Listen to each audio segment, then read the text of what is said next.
Not long now until the Ashes begins, just 8 weeks in fact, the same as the number of Ashes ducks that Shane Warne has recorded.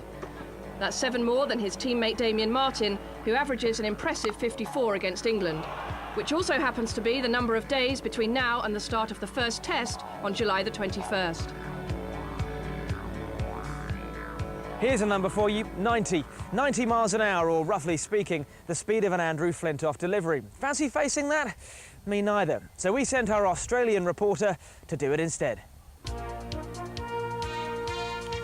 We're rolling? G'day, Bruce Brook, Australian sports journalist. Now, I know you folks back at home have been hearing a lot about this Andrew Freddie Flintoff, that he might be something special.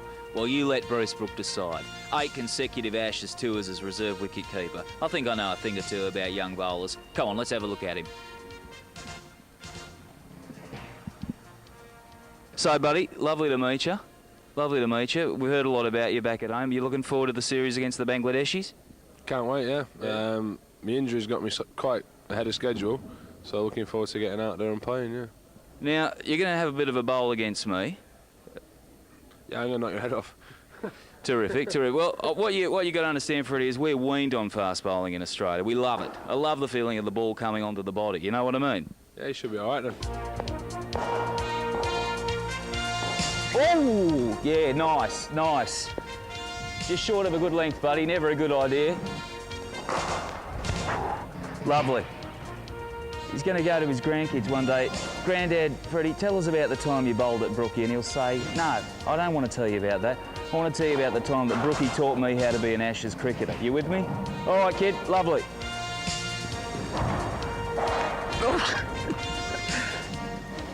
Whoa, hello, hello. Yeah, beautiful.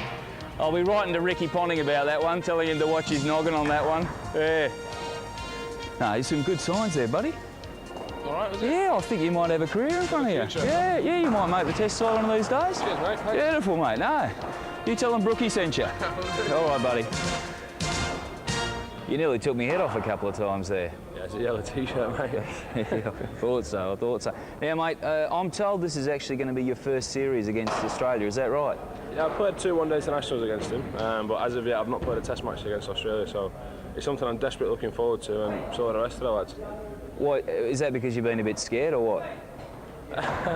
Last time they came over to England, I was terrible. I was lucky to get in Lancashire's first team. Right. And then last time I was out in Australia, I had a double hernia problem, which didn't seem to solve itself. But this time I'm fully fit and ready to go. I used to love playing with a double hernia myself, but times have changed professional cricket. So what's your prediction? How much do you think the Australians will win by? 2-1 England. Good on you, buddy. Have a wonderful tour, all right? Yeah, thanks, Bruce. Good on you. Lovely, mate. Andrew Freddie Flintoff. Lovely chap and a bit of a dreamer, but there you go. All right, I'll see you later. Forget about Andy Flintoff in the nets for a minute. What about facing an England bowler in your own back garden? In fact, how about having 4 England players in your backyard? That's exactly what Ross Martin from Huddersfield got for winning last year's Cricket in Your Backyard competition, run by test sponsors npower. All right, Ross. How you doing? Fancy a game of cricket, lad? Why not? Oh, come on. Steve Harmison, Matthew Hoggard, James Anderson and Paul Collingwood turned up to challenge Ross and his friends to a friendly game of cricket, and Dickie Bird, former test umpire, was also there to make sure the rules of the game were followed. Hey, FGT, I'm going to have a bat, Steve. Good luck. Ready, play.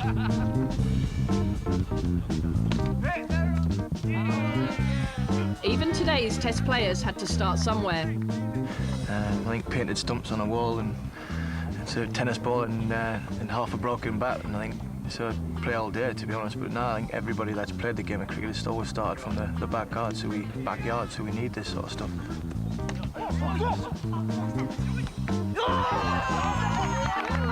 When I was growing up, I would be out the back garden with my brother, and I think that's where I got a lot of the learning from. And I'd go out there and hit a 6 into the back garden, you're out. I can remember scoring my first and only century in the back garden. It's always easier when you're throwing the ball against the wall yourself and hitting it. Are we all out? The event launched the npower Cricket in Your Backyard initiative, which they are running again this year. To enter, log on to www.npower.com/cricket or call 0800 316 0804. That's just about it for this week. The Cricket Show is back next Sunday at 8 a.m. But before we go, we leave you with these 3 burning questions. Will Peterson play in the Ashes? Can England really beat Australia? And who's your favourite Star Wars character? Chewbacca, I think. Han Solo, without a doubt, reminds me a lot of myself. Padme. Is it Padme? She was lovely. I know I'm going to get killed for saying this, but I'm not really a Star Wars fan, to be honest. C-3PO. I've only ever heard of Luke Skywalker. I'm not big on Star Wars, so that's about all I know. Jar Jar Binks. 2 really, that R2-D2 and is it the dog next to him or whatever he's supposed to be? That woolly bear or dog, they make me laugh.